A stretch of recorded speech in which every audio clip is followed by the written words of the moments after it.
Hello, friends. I want to talk some more about self-love today. I haven't talked about self-love for so many years because it became very clear to me that the troubles that I went through many, many years ago when I still lived in Denmark, when was that? In the 87, I think. That was because I had not learned to love myself in a very practical way. Not the frou-frou massage, candlelight, although that's not separate from it, of course, but the deep connection to myself in who I am, in what I value, what is true for me, even though that may be the complete opposite to other people. And in this society, for whatever reason, we have been programmed and grown up in in a belief, a misperception that we have to be like other people. And it has caused us so much suffering and shame and anxiety and insecurity and anger and jealousy, all these things. In that belief, we literally turn away from ourselves. So here we are whole, we are complete. All our needs are already inside of us, just kind of like that can come into full bloom, just like a flower. A little seed becomes a flower, a little acorn becomes an oak tree. It's already inside to come into full bloom. But we as humans, we don't do that. We think we need to look like this one and that one and behave like the third one and all these things. And literally we move away from our seed, from our unique seed that we came here to express and experience. It's like this lifetime, I'm going to try out this thing. Just like a rose came down and said, I'm going to try and be a rose this time. And then if it started getting jealous at the tulip, then there's problems. Or it's going to, it's going to hide. It's going to not open its beautiful leaves because it doesn't look like the tulip. So it's shrinking. It's wilting. It's not bringing out its beautiful flavor. And for what? For what good? There are people who love roses. There are people who love tulips. There are people who love both. And then there's all the other flowers and trees and birds and bees and animals and whatever. It's everything is here. And what we do is we limit ourselves to be who we truly are at the core, to the point that we don't even know what it is anymore. Now, isn't that sad? I certainly lived through that whole insanity for many, many years, probably most of my life, until I had this very intense incident that happened when I was still living in Denmark, where I had a big awakening, and the true essence of me was just open and beautiful and blossoming. And then my life was, you can say, taken over by somebody. And it was like I shrunk down because for some reason I believed that this person knew better than me. I was being shamed, I was being made wrong. And all that suppressed my beautiful petals that were opening up. They all went back and closed up. So many years later, with a lot of inner introspection and deep, therapy and deep inner work, I really started becoming aware that it was that I had not listened to, let's say, to the petals that were showing up as me, whatever color, shape, flavor, scent, I did not honor my uniqueness. And by doing that, I closed all the doors for my full expression to come out. And then I would live, kind of suppressed, hiding, protected, checking things out. Is it safe to be here? Oh, here I can be a little more myself. Over there, I better not do any of that. When I did work with Hakomi therapist, I'm a Hakomi therapist myself, and I became that because the work was just so beautiful and profound and so inviting of every single petal to come out. So when I learned that, I felt it was, or when I was getting the therapy, I felt it was safe because every little petal, no matter what, no matter how big or small or loud or quiet or, vibrant or dull, everything was allowed. So I felt safe in my therapy sessions to come out more. And of course, that's true for most of us. If we have a really good therapist or coach or teacher, there is a space where we can just let it all out. All that stuff that's being suppressed, that energy we use to suppress who we are is a belief that it's not okay to be who we are. So by feeling safe in front of somebody to be all that, where you will not be shamed or embarrassed or made wrong or somebody get upset about it or whatever, then we can start exploring, wow, this is really me. This is something I love. This is important to me. So every little petal that opens up, there's like, it has a scent, it has a flavor, it has a beautiful image or expression. And we just learn to really appreciate every single layer or every single petal so we can come into full bloom. Now, that to me is true self love. If some of the petals feel so beaten down, then by all means, go and get a massage.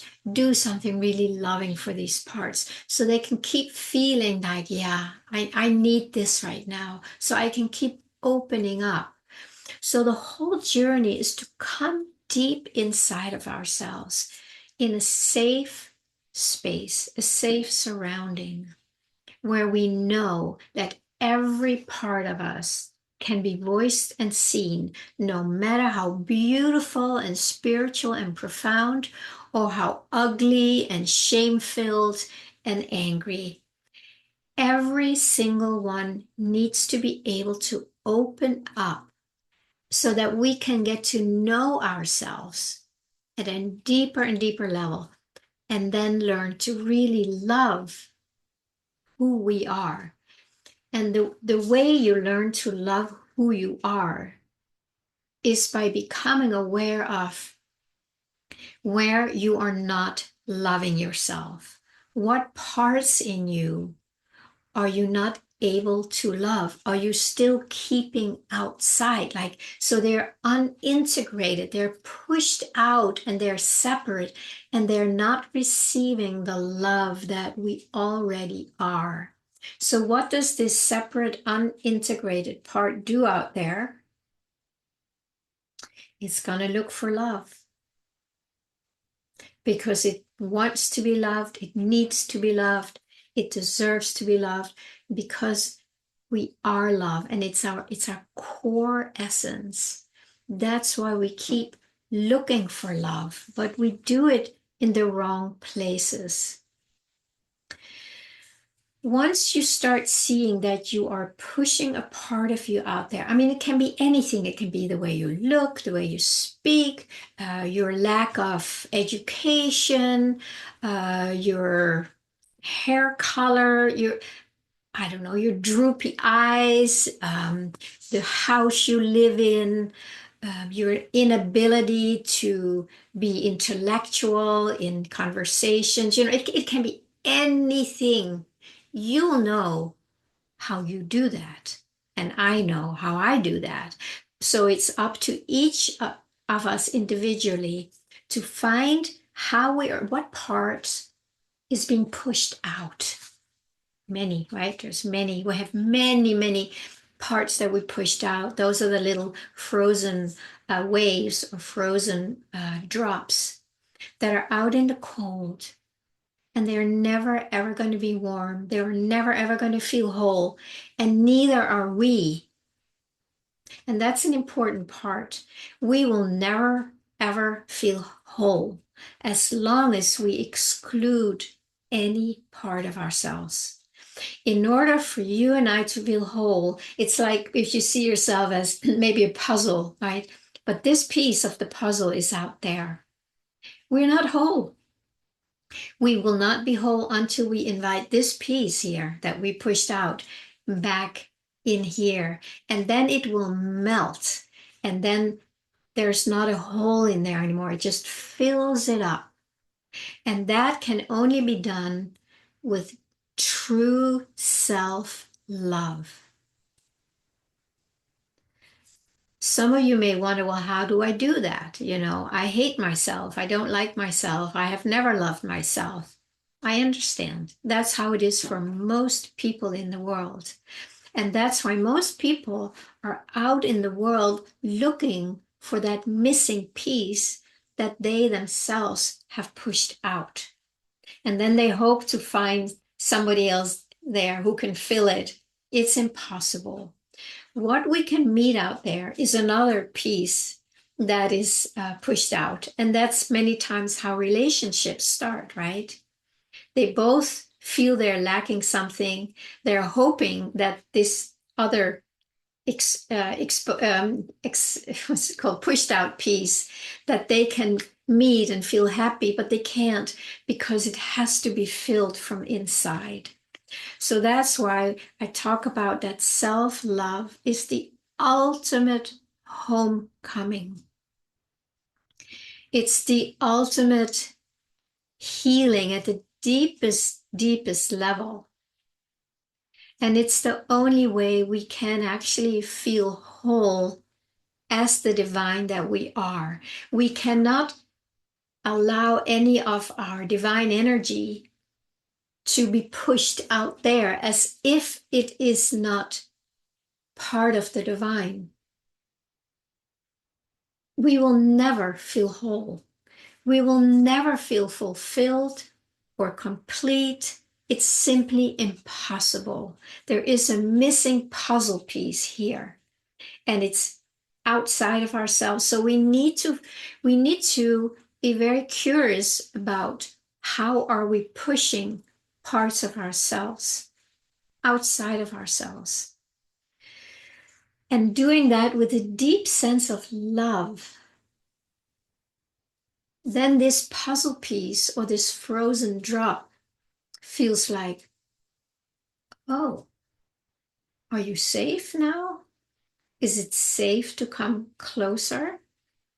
Because this part here has never felt safe from you, from me, because we have pushed it out. We have rejected it. We have abandoned it. So first, we really need to know what it is that we have pushed out, not loved, not included. We need to know what it is, and that's something we can do by bringing mindfulness and curiosity and definitely loving presence to go like, wow, wow, look what I've done to myself. A lot of times there's a lot of tears that come, and those are the tears of letting go and relief. And it's like opening the door.